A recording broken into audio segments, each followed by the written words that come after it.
Manchester United are in a relegation battle, says Ruben Amorim. Manchester United sit in 14th place, only 7 points off of the relegation zone. Now, obviously, we have a lot of games to go, but Manchester United are in dire straits at the moment, as this is the lowest, one of the lowest points. I think this is the lowest point in the club's history. 3 defeats in a row for Manchester United.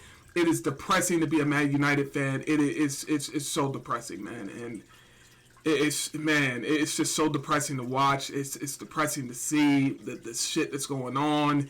You got Rashford getting lambasted from his boyhood club. He's not even playing. You got Xerxes damn near in tears coming off. Man United is a fucking circus, man. We really are. It's a circus. It's bad, man. It's bad. And if Crystal Palace win their next game, because we have Liverpool next, we got to face our monsters, man. We have Liverpool in the Premier League and Arsenal in the FA Cup in the next 2 games. We got monsters coming up. And if you think they're going to take their foot off the gas because we're bad, it ain't happening, man. We're in serious trouble, man. If we go out of the FA Cup and we get demolished by Liverpool, I don't think Amorim, I don't know how much longer people are going to hold up. I think this has been boiling over from Ten Hag, from the way that situation went, with all that stuff going on, all that chaos. We had Van Nistelrooy come in. He was winning games. They took him out and put Amorim in. I think they should have waited till the summer. I think they bought this guy in mid-season. It scrambled. They should have just let Van Nistelrooy coach to the end of the season. Let him just do whatever, play a 4-2-3-1, whatever. Because basically this Amorim guy's coming in. He's going to do it his way. He's switching stuff up. These guys, it's like speaking a new language. It's like the coach telling me to go from playing striker to playing goalkeeper. I'm fucked. I don't know what I'm doing. I'm going to be lost because, for one, I'm too fucking big. I can't get on the ground. 2, I've never played goalie before. And 3, I don't like goalie. So I'm going to be pissed off and I'm not going to want to play it. I've never trained to play goalie. These players are not on kilter. These players are not adapting to the system. And Amorim's going to have to get his players in, which is going to take time. And it's just going to be the whole process all over again. People are tired of it now. We're really fighting a relegation battle. We're talking about Leicester City, catch us if you can. Ipswich. We're really fighting these teams. Everton. Forget about the top half of the table. We're nowhere near. We're nowhere near. We're really in a relegation battle. This is what we're talking about. Man United relegation, a possibility, says Amorim. It is 50 years since Man United were relegated. 50 years. Man. Legend has it that the great Dennis Law sent his old club down with a back-heeled goal for Manchester City that he didn't celebrate. The truth was slightly different, as United were doomed in 73-74. The craziest thing is that 1973 is 50 years ago. That's crazy, man. This time is moving. Anyway, as time moved on, English top-flight football came to be dominated by high financing. United were able to get back in the league. We haven't long got used to United being what they used to be, but this season has been something. This season has been embarrassing. Newcastle had their way, man. They had the most easiest game ever. Asked by BBC Sport if United were in a battle to avoid the drop, Amorim said, "I think that it's a possibility. We have to be clear with our fans. This guy is going to be bald by the time he leaves. I'm telling you, man." He wants to probably say so much, but see, he has to be PR trained. He has to, not say too much. Because I know behind the scenes, he's probably pissed off. I guarantee, if I went in the locker room, no cameras, I signed a non-disclosure agreement, I didn't say a word, and I just saw what they said, I know he's flipping out behind the scenes, man. We've lost 6 games in all competitions in December. Only the 3rd month in their history, which they have lost that many. They also conceded 18 goals in December. Their most in a month since March 1964. 1964. Come on, man. We're breaking records, man. Only Southampton have lost more games in all competitions than United. United will end New Year's Eve in 14th place in the Premier League, their lowest position at the turn of a year in the league since 1989, when they ended that year in 15th, eventually finishing 13th. Which is where we're headed. United have lost 3 consecutive home league games in their first time since February 1979, while they have lost 3 consecutive Premier League games within the same season for the first time since December 2015, so 10 years ago. It's embarrassing, man. Well, 9 years, because 2025. Yeah, whatever. When Amorim spoke to the media, he offered up a startlingly admission. It is also my fault, he said. Well, he's going to have to take the blame regardless. All these players need to take the blame. The manager needs to take the blame. But it cannot be understated where Ten Hag left us. Now, I was Ten Hag's biggest fan. I wanted to prove my dad wrong. I wanted him to stay. I wanted to win titles with Ten Hag. I wanted it to work, and it failed, and it crumbled. And it's just what it is, man. So much shit went on under Ten Hag with the Ronaldo situation. This guy's been here, but that was spread out. This guy's been here 5 minutes, right? My dad jolted my mind, right? The leaking lineups with Garnacho. You got Rashford. He's in shambles right now because his boyhood club's trying to kick him out.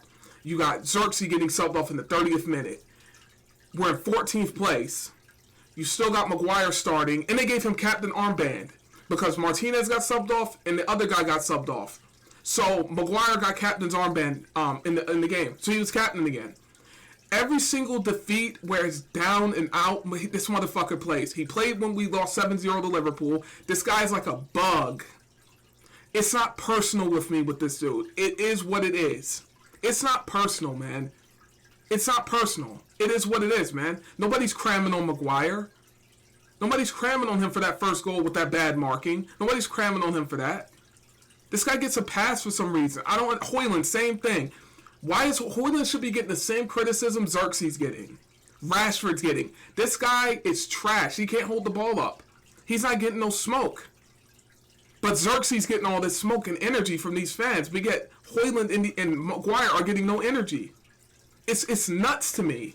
It's Dallo, same thing. He's getting a lot of cram on by the fans. Same thing. He hasn't had his best season. It's crazy, man. It's crazy.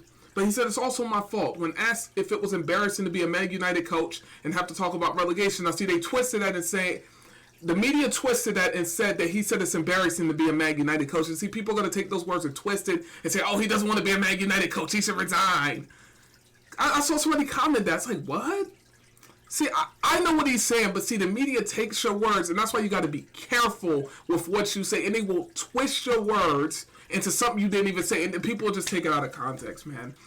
He also said, I think people are tired of excuses at this club. This club needs a shock. No doubt, man.